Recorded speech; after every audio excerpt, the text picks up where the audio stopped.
I do believe that this full moon is very significant. It teaches us to bear the wounds of loss. This is affecting our hearts, and our hearts are involved, and they need to be involved. And on the other side of grief is the medicine of compassion. Cancer wouldn't have it any other way.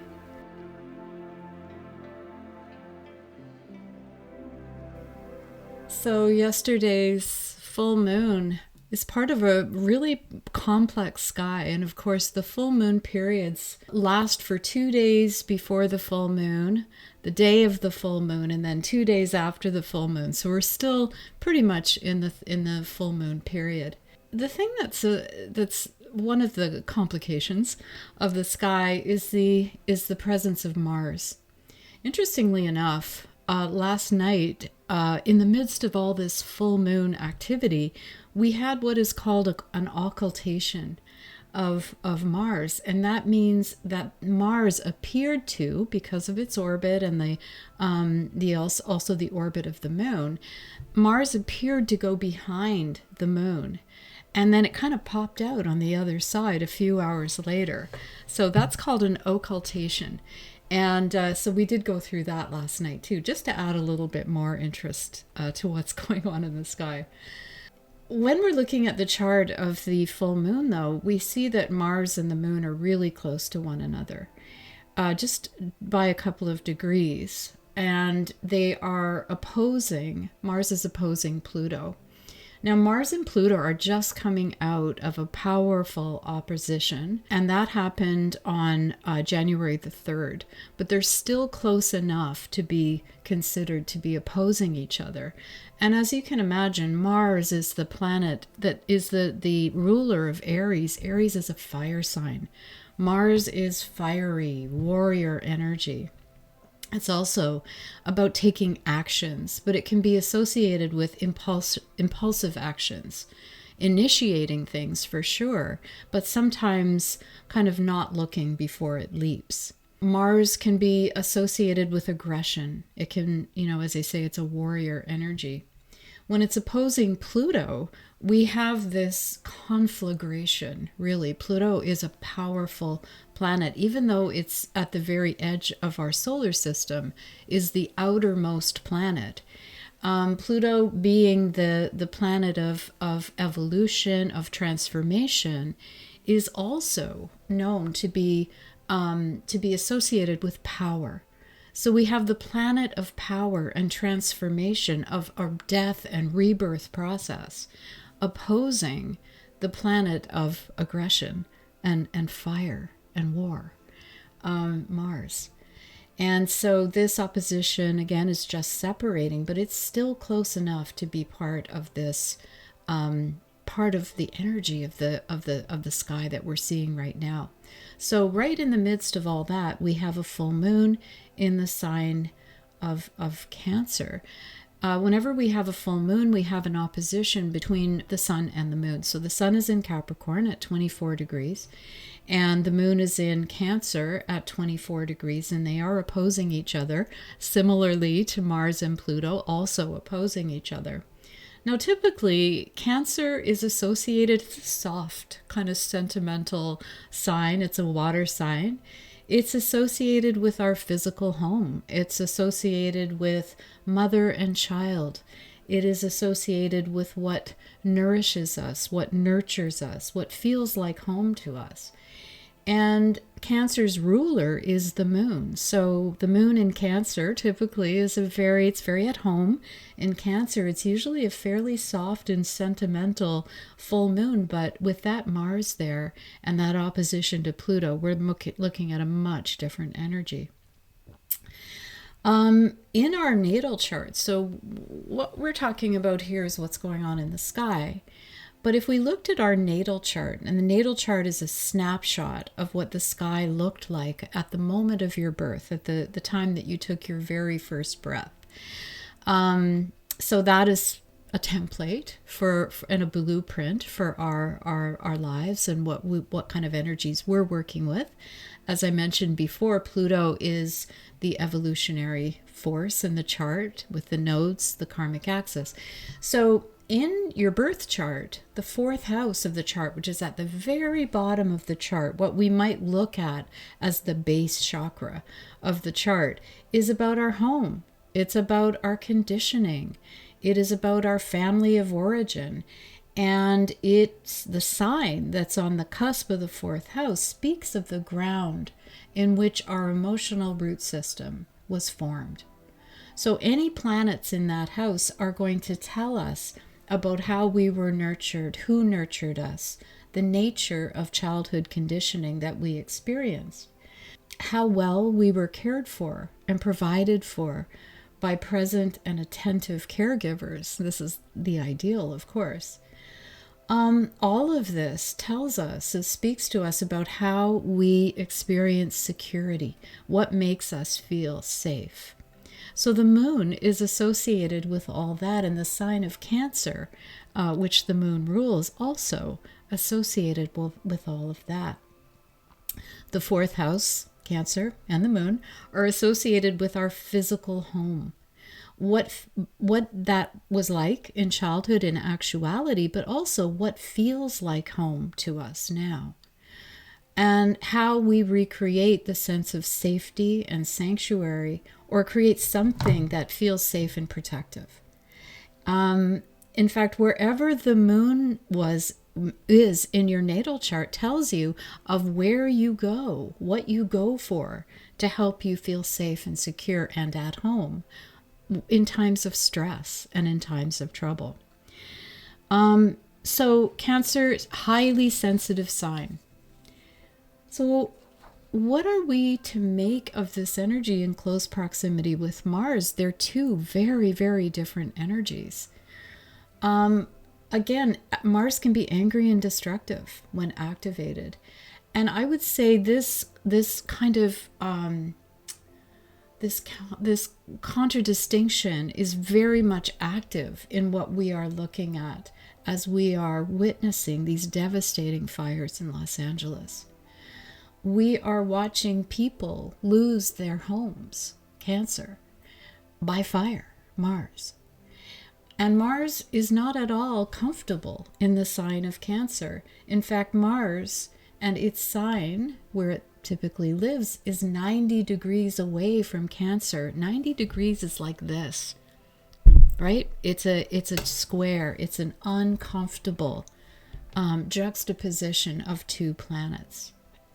Mars has been in Cancer only for a little while, and it's not very comfortable there. Again, the Pluto opposition to Mars is talking about death and rebirth, and Pluto represents the phoenix rising out of the ashes. And again, what are we seeing in Los Angeles?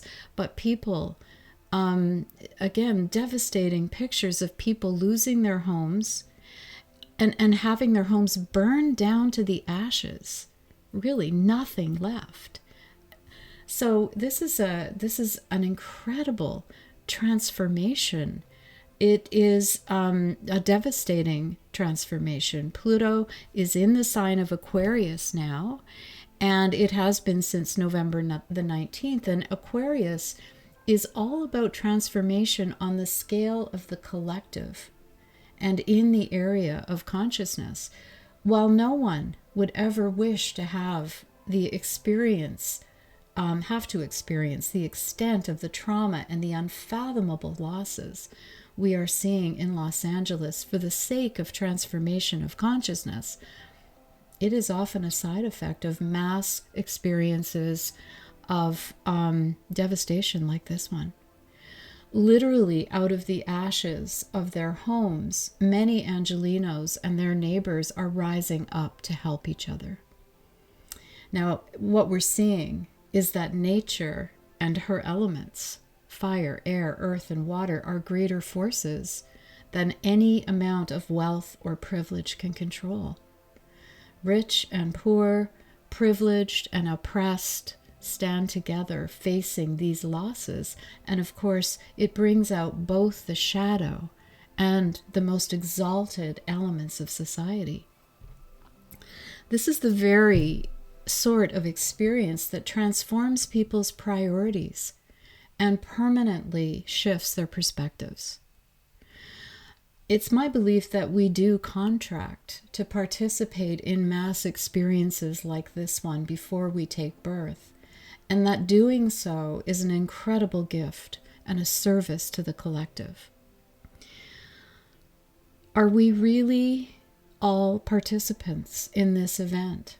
Whether we are witnessing or experiencing this enormous demonstration on the world stage.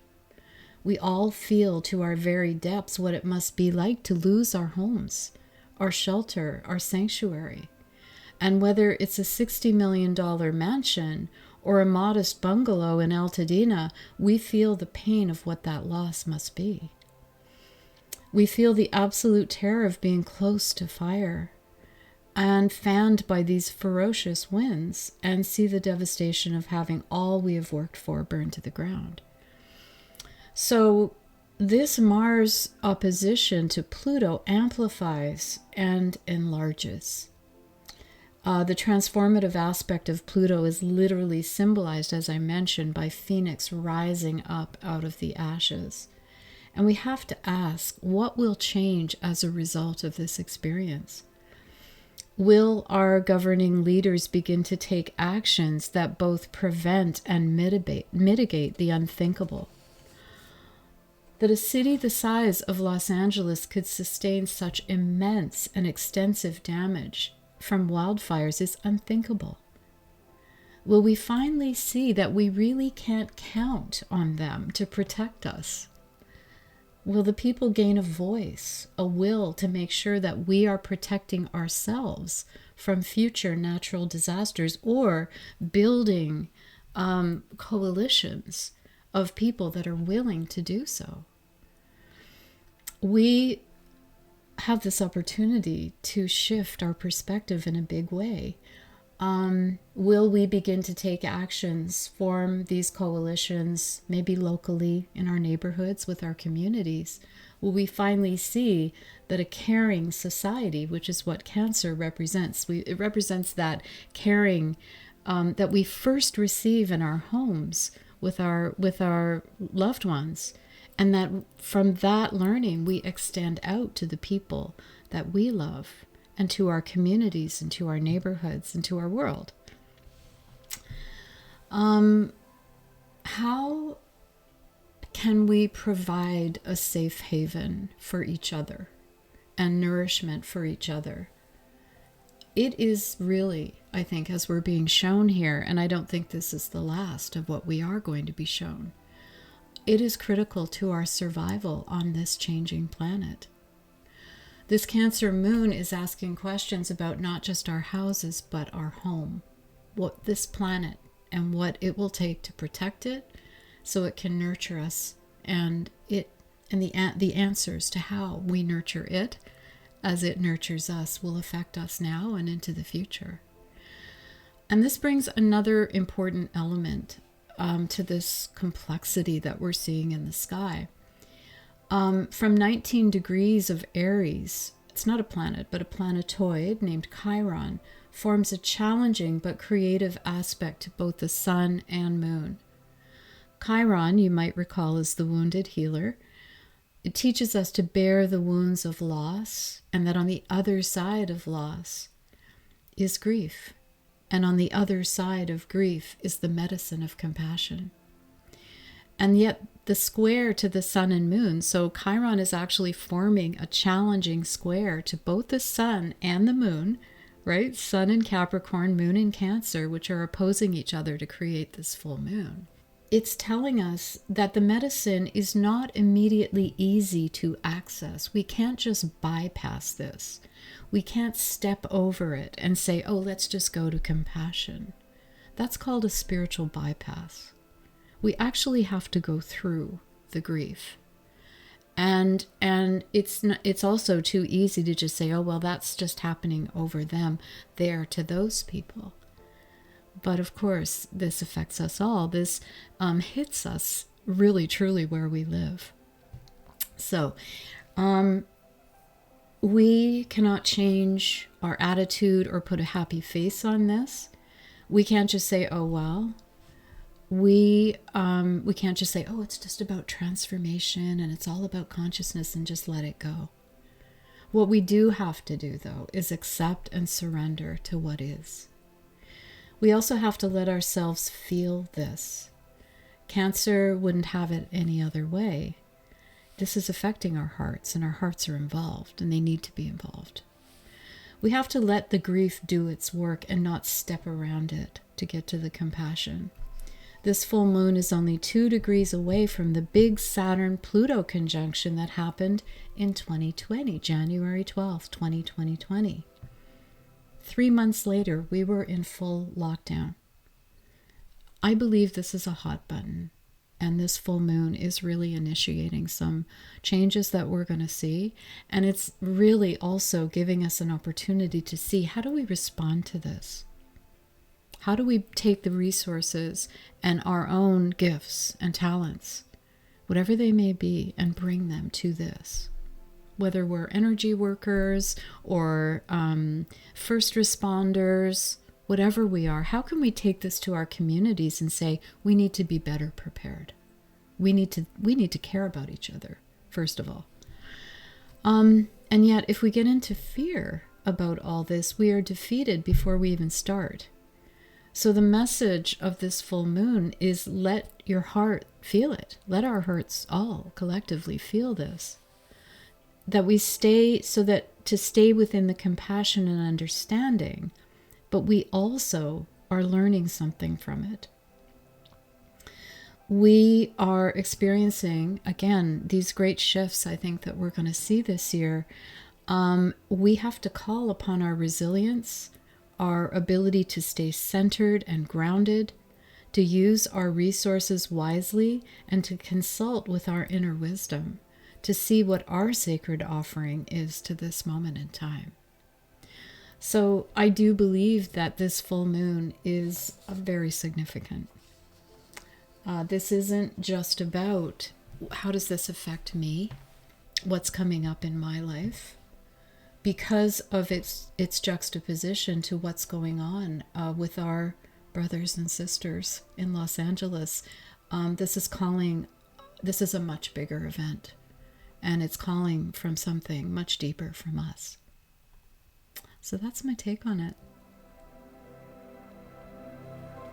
If you want to see more content like this, please like and subscribe. I also have a private holistic counseling practice, run workshops and retreats, and I offer one-to-one astrological counseling based on the principles of evolutionary astrology. See you next time.